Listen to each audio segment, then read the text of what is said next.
So saan, alam mo, saludo ko sa mga kapuso nating secure. Ang hirap ng trabaho nila, ha? Oo, nako, totoo yan, Kuya Kim. Madalas mahabang oras ang duty ng mga yan, di ba?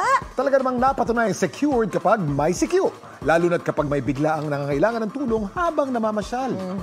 Yan ang kwentong inalam ni Katrina Son. Sa kuha ng CCTV sa isang mall sa Laguna, kita ang lalaking nakaupo at nakayuko habang napalilibutan ng mga kasama.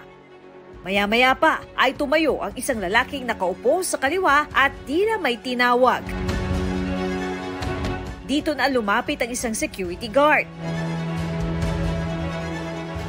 Ang gwardya niyakap ang nakayukong lalaki mula sa likod at tila paulit-ulit na binubuhat.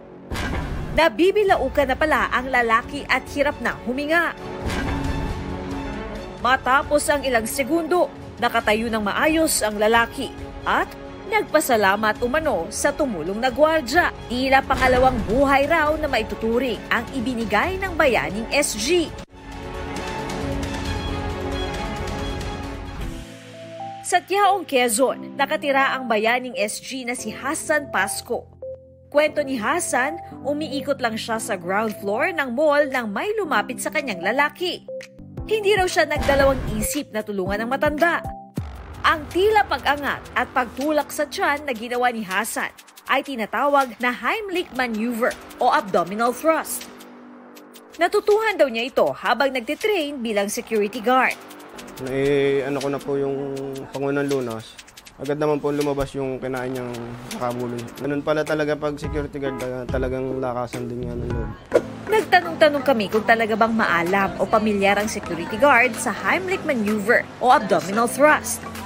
Kasama po yun sa taon-taon o na ginaganap po dito para sa amin na seminar.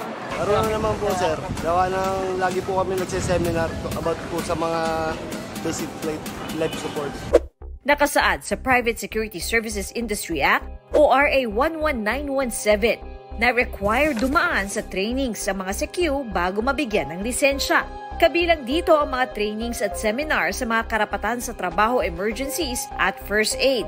May tamang paraan sa paggawa ng Heimlich maneuver. Gamit ang ating ring finger, yan, ilolocate natin ang pusod ng biktima. Sa pusod, magdadagdag tayo ng 2 daliri. Isarado natin ang ating kamay at ilagay sa ibabaw ng ating mga daliri. Pagkatapos niyan ay isarado at gagawa tayo ng inward-upward motion. Bibigyan natin ito ng malakas na puwersa hanggang sa mailuwa ng biktima ang kanyang obstruction. Dapat mas malaki at matangkad sa biktima ang rescuer para mas mahawakan at maalalayan ang pasyente. Ginawaran naman ang parangal ng lokal na pamahalaan ng San Pablo, Laguna ang bayaning SG. Masaya po kasi first time pong nangyari sa akin yung gano'n na nakapagsalba po ako ng buhay. Ang pagtulong na may tamang kaalaman at pagtugon ng mabilis sa nangangailangan, may buhay na kayang maisalba. Ako si Katrina Son at yan ang kwentong dapat alam mo.